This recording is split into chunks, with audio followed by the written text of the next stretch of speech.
வணக்கம் நண்பர்களே. குரல் ஹேமலதா ரமேஷ். இன்னைக்கு நம்ம பார்க்க போற கதை கிராமத்து காதலியே பாகம் 8. ஆடியோ நாவல் கிராம காதல் கதை. கட்டில் தான் பெருசா இருக்கே, நீங்க பக்கத்துல படுத்துக்கோங்க, எனக்கு ஒன்றும் பிரச்சனை இல்லை. நான் தூக்கத்துல கட்டி பிடிப்பேன், கையை காலை மேலே போடுவேன், பரவாயில்லையா என்று கதிர் பவித்ராவிடம் விளையாட்டாக பேசினான். சரியாக அந்த நேரம் பார்த்து பிரியா கால் செய்ய திரையில் அவள் பெயரை பார்த்ததும் பவித்ராவின் மொத்த சந்தோஷமும் வடிந்து போனது. இன்னைக்கு இதை தாங்க இன்னைக்கு எபிசோடில் பார்க்க போகிறோம். வாங்க கதைக்குள்ளே போகலாம். ஏண்டி, ஊர் உலகத்தில் அவன் ஒருத்தன் தான் மாப்பிள்ளையா? என்னவோ பைத்தியம் பிடிச்ச மாதிரி வேலைக்கு கூட போகாமல் உட்காந்துட்டு இருக்க என்று மீனாட்சி பிரியாவை அதட்டினார். ஆமாம், எனக்கு அவன் ஒருத்தன் தான் மாப்பிள்ளை.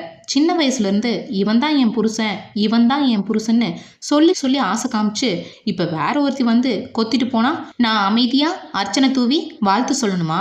அப்படி சொல்லலை பிரியா, நடந்ததெல்லாம் மறந்துட்டு அடுத்து ஆக வேண்டியதை பாரு. இவனை விட சூப்பராக ஒரு மாப்பிள்ளை நாங்கள் பார்த்து உனக்கு கட்டி வைக்கிறோம். இங்கே பாரு, நான் ஒன்றும் அவனை நினச்சி உருகிட்டு இல்லை. இது என் தன்மான சம்மந்தப்பட்ட விஷயம். நான் இருக்க வேண்டிய இடத்துல எவ்வளவு தைரியம் இருந்தா அந்த அனாதனா இருப்பா? அவளை நான் சும்மாவே விடமாட்டேன். கதிர் கையாலேயே அவன் கட்டின தாலியை கழட்டி அவளை இந்த ஊரை விட்டு துரத்தி விட வைக்கிறனா இல்லையான்னு மட்டும் பாரு. தேவையில்லாத வேலையெல்லாம் பார்க்காத.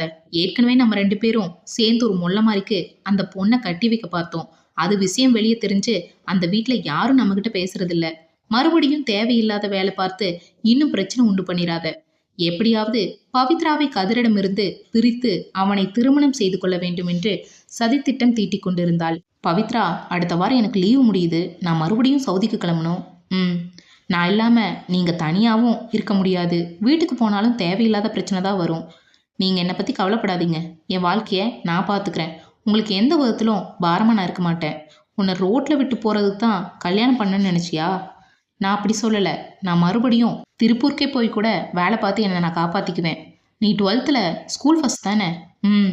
நான் உன்னை படிக்க வைக்கிறேன், நீ மேலே படிக்கிறியா? அதெல்லாம் வேண்டாம், ஏற்கனவே இருக்கிற பிரச்சனையெல்லாம் போதும். நீங்கள் ஊருக்கு கிளம்புங்க, என்னை பற்றி நினைக்காதீங்க. மேலே படிக்கிறியான்னு கேட்டேன், அதுக்கு மட்டும் பதில் சொல்லு. தேவையில்லாததெல்லாம் பேச வேண்டாம், அதுக்கெல்லாம் ரொம்ப செலவாகுமே. என்கிட்ட அவ்வளோ பணம் இல்லை. உன் புருஷன் நான் இருக்கும்போது நீ எதுக்கு அதை பற்றி கவலைப்படுற? நான் உன்னை படிக்க வைக்கிறேன், நீ என்ன படிக்கணும்னு மட்டும் முடிவு பண்ணி சொல்லு.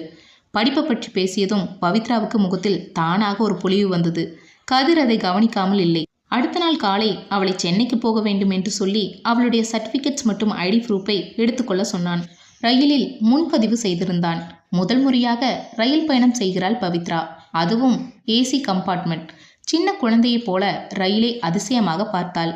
அவளுக்கு ஏற்றவாறு ஜன்னல் சீட்டு கிடைத்திருந்தது. கதிரும் வைத்தகன் வாங்காமல் அவளையே பார்த்து கொண்டிருந்தான். அவளுடைய ஒவ்வொரு அசைவும் 4 வயது குழந்தைக்குரியதாகவே இருந்தது. அவள் கேட்காமல் அவளுக்கு சாப்பிட நிறைய தின்பண்டங்கள் வாங்கி கொடுத்தான். நேரமாக ஏசி காற்றில் நடுங்க ஆரம்பித்தாள்.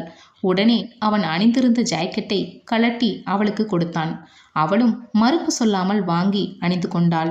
9 மணி நேர பயணத்துக்கு பிறகு சென்னை வந்தடைந்தனர். பிறந்ததிலிருந்து கிராமத்திலேயே வளர்ந்து விட்டதால் சென்னை அவளுக்கு பார்க்க வெளிநாடு போல் இருந்தது. அனைத்தையும் அண்ணாந்து பார்த்து கொண்டே வந்தாள். அவர்கள் வந்து சேர இரவு ஆகிவிட்டதால் ஒரு ஹோட்டல் அறை எடுத்து தங்கினர். ஒரு அளவுக்கு நல்ல வசதியான ஹோட்டல் தான். ஆனால் அதுவே பவித்ராவுக்கு பார்ப்பதற்கு பிரம்மாண்டமாக தெரிந்தது. அறைக்கு சென்றதும் ஃப்ரெஷ் ஆகிவிட்டு வந்தாள். அறையில் போடப்பட்டிருந்த கட்டில் மிகவும் பெரிதாக வெள்ளை நிற பெட்ஷீட் விரித்து அழகாக இருந்தது. அதில் 4 பேர் படுக்கும் அளவுக்கு தாராளமாக இருந்தது. வரும் வழியிலேயே சாப்பிட்டு விட்டதால் தூக்கம் கண்ணை கட்டியது பவித்ராவிற்கு. நாளைக்கு காலையில் காலேஜுக்கு சீக்கிரமாக போகணும், நீ கட்டில படுத்துக்கோ, நான் சோஃபாவில் படுத்துக்கிறேன். பரவாயில்ல, கட்டில் தான் பெருசாக இருக்கே, நீங்கள் பக்கத்தில் படுத்துக்கோங்க, எனக்கு ஒன்றும் பிரச்சனை இல்லை. நான் தூக்கத்தில் கட்டி பிடிப்பேன், கையை காலை மேலே போடுவேன், பரவாயில்லையா? ஐயோ வேண்டாம், நீங்கள் அங்கேயே படுத்துக்கோங்க, நான் இங்கே படுத்துக்கிறேன் என்று சொல்லி பவித்ரா இழுத்து போர்த்தி கொண்டு படுத்து விட்டாள். இதமான குளிரும் மிருதுவான பஞ்சு மெத்தையும் அவளை நிம்மதியான தூக்கத்தில் ஆழ்த்தியது. கதிர் உறங்காமல் அவளை பார்த்து கொண்டிருந்தான். வில் போன்ற புருவங்கள், அழகான இமைகள், சின்ன சப்பையான மூக்கு அவள் முகத்திற்கு அழகாகவே இருந்தது. இயற்கையாகவே சிவந்த உதடுகள், அதற்கு கீழே போர்வை போர்த்தி இருந்ததால் வர்ணிக்க முடியவில்லை. அவளை பார்த்து கொண்டே அவனும் உறங்கி போனான். காலையில் விடிந்ததும் இருவரும் குளித்து முடித்துவிட்டு டாக்ஸி ஒன்றை பிடித்து கல்லூரிக்கு சென்றனர். அது சென்னையில் உள்ள மிகப்பெரிய தனியார் கல்லூரி. ஆத்தாடி, இந்த காலேஜ் என்ன இம்பிட்டு பெருசா இருக்கு, இங்கே நான் படிக்க போறேன். உள்ள போய் பிரின்சிபல் சார் மீட் பண்ணா தான் தெரியும் நீங்க படிக்க போறியா இல்லையான்னு. ஏன் இப்படி சொல்றீங்க? ஆமா, நீ +2 முடிச்சு எத்தனை வருஷம் ஆச்சு? நம்ம கேட்ட உடனே சீட் கிடைச்சிடுமா? முதல்ல போய் பேசி பார்க்கலாம் வா என்று சொல்லி உள்ளே அழைத்து சென்றான். 10 நிமிட காத்திருப்புக்கு பின் பவித்ராவை அழைத்து கொண்டு பிரின்சிபல் அறைக்குள் சென்றான். தங்களை அவரிடம் அறிமுகப்படுத்திவிட்டு தன் கையில் உள்ள ஒரு லெட்டரை அவரிடம் நீட்டினான். அவர் அந்த லெட்டரை படித்துவிட்டு பவித்ராவின் மதிப்பெண் சான்றிதழ்களை வாங்கி பார்த்தார். நல்ல மார்க் வாங்கியிருக்கேம்மா, அதுக்கப்புறம் ஏன் நீ இவ்வளோ வருஷமா படிக்கல? பவித்ராவுக்கு என்ன பதில் சொல்வதென்று தெரியவில்லை. சங்கடமாக அமர்ந்திருந்தாள். ஒரு சில குடும்ப சூழ்நிலை காரணமா அவங்களால படிக்க முடியல சார், அதான் இப்போ படிக்கலான்னு நினைக்கிறாங்க. வெல், இந்த மாதிரி ஒரு கணவர் கிடைக்க நீங்கள் கொடுத்து வச்சிருக்கணும். நல்லா படித்து கோல்டு மெடல் வாங்கின எத்தனையோ பொண்ணுங்க கல்யாணத்துக்கு அப்புறம் அடுப்படியில் கிடந்து வீட்டு வேலை பார்த்துட்டு கஷ்டப்படுவதை என் கண்ணால் பார்த்துருக்கேன். ஆனால் உங்களுக்கு கல்யாணத்துக்கு அப்புறம் கூட படிக்க வைக்கணும்னு நினைக்கிறாரு. இவரை நினச்சி நீங்கள் கண்டிப்பாக பெருமைப்படணும். பவித்ரா நன்றி சொல்லும் விதமாக கதறி பார்த்து சிரித்தாள். நீங்கள் கொண்டு வந்த ரெக்கமெண்டேஷன் லெட்டருக்காக நான் கண்டிப்பாக உங்களுக்கு சீட் கொடுக்கல. உங்கள் நல்ல மார்க்குக்காகவும் உங்களை படிக்க வைக்கணும்னு நினைக்கிற உங்கள் கணவரோட நல்ல எண்ணத்துக்காகவும் தான் கிடைக்கிற சீட் இது. அதை கண்டிப்பாக நல்லபடியாக உபயோகப்படுத்தி படித்து வாழ்க்கையில் முன்னேற வேண்டும். 2 பேரும் தங்களின் நன்றியை தெரிவித்துவிட்டு கட்டணம் செலுத்த ஆஃபீஸ் ரூமுக்கு சென்றனர். மொத்தமாக 1,50,000 செலுத்தினான். எதுக்காக இவ்வளவு பணம் செலவு பண்ணி என்னை படிக்க வைக்கிறீங்க? தயவு செஞ்சு பணத்தை திருப்பி வாங்கிக்கோங்க, நம்ம போயிடலாம். எனக்காக நீங்கள் இவ்வளவு பணம் செலவு பண்ண வேண்டாம். ஏன், உனக்காக நான் பண்ணக்கூடாதா? நான் படித்து முடித்து வேலைக்கு போனதும் கண்டிப்பாக இதை நான் உங்களுக்கு திருப்பி கொடுத்துட்றேன். சரி சரி, அப்போது வட்டியோடு வாங்கிக்கிறேன். எனக்கு ரொம்ப பசிக்குது, சாப்பிட போகலாமா? அருகில் உள்ள ஒரு உணவகத்தில் சென்று மதிய உணவை முடித்தனர். இன்னைக்கு நைட்டு 11 மணிக்கு தான் ட்ரெயின். அது வரைக்கும் ஹோட்டலில் போய் உட்காந்து என்ன பண்ணுறது? எங்கேயாவது வெளியே போகலாமா என்று கேட்டான் கதிர். அதெல்லாம் எதுவும் வேண்டாம், நம்ம ரூமுக்கே போகலாம். கதிர் ஆட்டோ ஒன்றை பிடித்து மாலுக்கு அழைத்து சென்றான். பவித்ரா தானியங்கி படிக்கட்டுகளில் ஏற மிகவும் பயந்தாள். அவள் பயத்தை போக்க அவன் கையை அழித்து பிடித்து கொண்டான். கதிரின் துணையுடன் கொஞ்சம் தைரியமாக இருந்தாள். அங்கு உள்ள ஒரு துணிக்கடைக்குள் அழைத்து சென்றான். அங்கே இருந்த துணிகள் அனைத்தும் மிக அழகாக இருந்தது. அதன் விலையை பார்த்ததும் பவித்ராவுக்கு தலை சுற்றியது. நீ காலேஜுக்கு போடுறதுக்கு புது ட்ரெஸ் எல்லாம் வேணும்ல, உனக்கு பிடிச்ச மாதிரி ட்ரெஸ்ஸு கொஞ்சம் நிறையாவே எடுத்துக்கோ. இங்கே விலை ரொம்ப ஜாஸ்தியாக இருக்குது, நம்ம ஊரில் போய் எடுத்துக்கலாம். அதை பற்றியெல்லாம் யோசிக்காத, நம்ம ஊர் துணி அந்த அளவுக்கு நல்லாவே இருக்காது, நீ இங்கேயே எடு. பவித்ரா தேடி தேடி இருப்பதிலேயே விலை குறைவான 2 சுடிதாரை எடுத்து வந்தாள். அந்த சுடிதார் அவளுக்கு சுத்தமாக எடுக்கவில்லை.